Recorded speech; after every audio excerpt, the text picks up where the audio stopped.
I saw this post on a different social media platform, and I just want to talk about it for a minute because I cannot even comprehend how wrong this woman is and how little she understands, and the fact that she called someone stupid for their medical based opinion. So, this licensed pharmacist who's gotten out of pharmacy and is now doing health coaching and fitness coaching. Um, Called a doctor of chiropractic stupid for her comment that it's not just about calorie intake, it's also about hormones.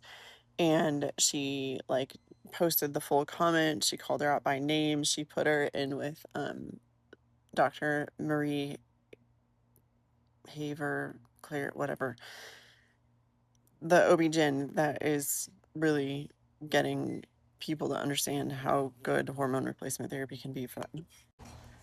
And the whole post rubs me the wrong way because 80% of people are misdiagnosed or underdiagnosed for thyroid dysfunction. And your thyroid controls your metabolic engine. So if your thyroid, think about it like this, like you can be doing all the right things, but if you forget to put gas in the car, it's not going to go anywhere, right? The same thing with your body. You can be doing all the right things, but if the thyroid isn't working, the engine doesn't burn the gas. And then even for like people on thyroid medication who are not medicated correctly, they're told don't ever eat more than 1,200 calories a day. And also, I need you to like go do cardio for an hour and I need you to lift weights for 45 minutes.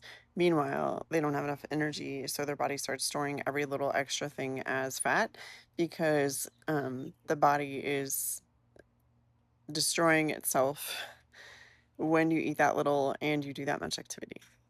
So that's just the thyroid, and that's just one hormone, right? So then let's talk about insulin resistance. So if you have read any of the literature on menopause, you then already know what I'm going to say.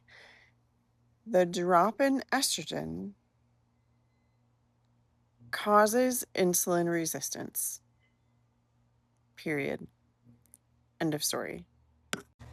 Insulin is a fat storing hormone. So when it's circulating around and it can't bind to the cell because the cells are insulin resistant because they don't have the balance of other hormones that they need, you start storing fat. And there are so many women right now who are learning that as they make the shift from normal functioning hormones to perimenopause, menopause, that their body needs a slight adjustment in their nutrition as well. And it needs an adjustment in how much work they're putting in the gym. But let's get to the other part, right? So she's just a pharmacist. Okay. She doesn't learn anything about nutrition in her program. Okay. And she called someone stupid because they're only a doctor of chiropractic, not knowing anything about the curriculum. Because the same is true of physical therapists. No one knows what the curriculum entails. They have no idea what we learn in school. And then to maintain our license, we have to take continuing education every 2 years. Well, since 2014, we've been encouraged to take continuing education on health coaching topics, including nutrition. But as physical therapists, most of us get nutrition in our base training as well, because when we're talking about tissue and injury recovery, the amount of protein you take in and the amount of calories you take in makes a difference. Not to mention that most people that go into physical therapy school have done some kind of program that was in sports science where they go through a crap ton of stuff on nutrition.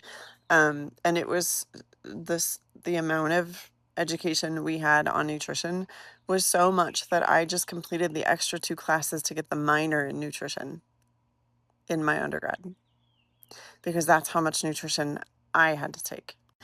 So if you're looking at a pharmacist telling you your hormones don't matter and you just need to eat better to lose weight, or you're looking at someone that actually understands the hormone profiles, what's happening, what you might be going through, the fact that you might have an underdiagnosed thyroid issue, and the fact that there are nutrition plans and specific supplements that could help you get that thyroid functioning better. Um, and the fact that someone's calling someone stupid and someone saying, hey, look at the research. Which person do you want to work with? The one who's condescending and rude and thinks that they know it all and thinks they know better than you what's happening in your body? Or the one who gets it, who understands, who can see the writing on the wall, who can say, hey, it might be time to consider this. I know which person I want to work with, and it's not the attitude of, oh, look, we've got another idiot in the comments, because that was her response. Her business partner, I will say, did a very good job, and interestingly, a male is her business partner, where he came in and said, look, here's the deal. I understand that hormones matter. Yes, there are times when we're going to need to talk to someone about their hormones. And yes, we need to get the right people involved. But if they're doing the basics, things should get better.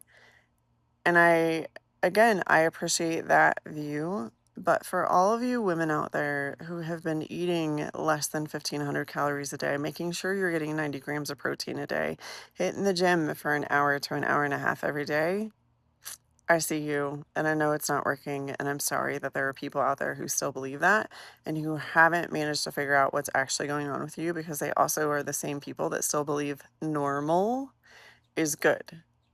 It's not good. It's everyone, those lab values, it's everyone who is getting an A through a D on the exam. So you could be almost failing, and they'll still tell you, nope, you're fine. Your lab work looks good. We want to narrow those ranges down to only the people that are getting an A.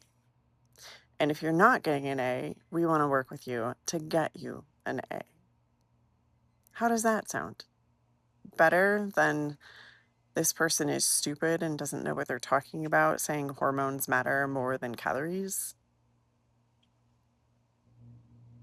I know which way I'm going.